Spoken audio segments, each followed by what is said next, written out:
కర్నూలు జిల్లాలో KGBV principal పై దాడికి యత్నించాడు ఒక దుండగుడు. హాలహర్వి కేజీబీవీలోకి ప్రవేశించిన బండారు మారుతి తనపై దాడికి యత్నించాడని ప్రిన్సిపల్ ఆరోపించారు. బుధవారం సాయంత్రం స్కూల్ ప్రాంగణంలోకి బండారు మారుతి అక్రమంగా ప్రవేశించాడని, ప్రశ్నించిన తనపై దౌర్జన్యానికి దిగాడని ఆమె పోలీసులకు ఫిర్యాదు చేశారు. నిందితుడిని ఫోటో తీసే క్రమంలో తన సెల్ ఫోన్ను కూడా లాక్కెళ్లేందుకు యత్నించాడని ఆమె ఆరోపించారు. తనపై దాడికి యత్నించిన వ్యక్తి ఆలూరు నియోజకవర్గం టీడీపీ ఇన్ఛార్జ్ వైకుంఠం జ్యోతి అనుచరుడని ఆమె చెబుతున్నారు.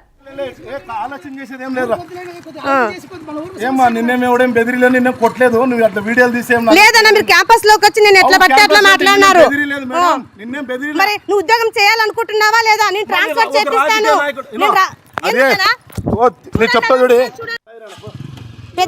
ఇక్కడ జాయిన్ అయినాను. ఇంతవరకు స్కూల్ని ఎలాంటి ఇబ్బందులు లేకున్నట్ల, విద్యార్థులకు ఎలాంటి కష్టం లేకున్నట్ల చాలా స్మూత్గా స్టాఫ్తో కోఆర్డినేషన్ చేసుకుంటూ స్కూల్ని రన్ చేస్తున్నాను.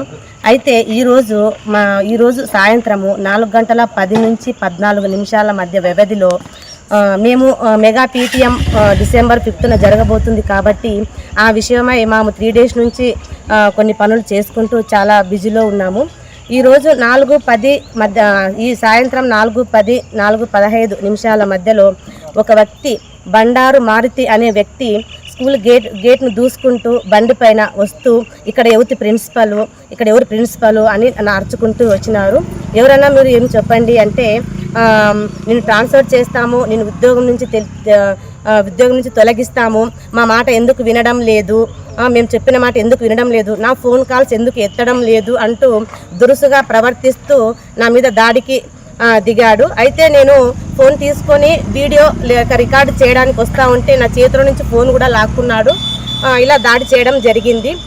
సో అప్పుడు ఆ దాడి చేసే విషయంలో కొంతమంది పేరెంట్స్ కూడా ఉన్నారు. ఒక 2-3 మెంబర్స్ పేరెంట్స్ ఉన్నారు, ఒక 2-3 మెంబర్స్ స్టూడెంట్స్ కూడా ఉన్నారు, ఒక 2-3 స్టాఫ్ కూడా ఉన్నారు. ఆ సమయంలో ఆడ మనిషి అని ఆలోచించకుండా నా మీద దాడి చేశాడు. కాబట్టి స్కూల్ వాతావరణాన్ని మొత్తంగా పొల్యూట్ చేసేసినాడు ఈరోజు. కాబట్టి ఇలాంటి సంఘటన జరగడం నాకు చాలా బాధగా అనిపిస్తుంది.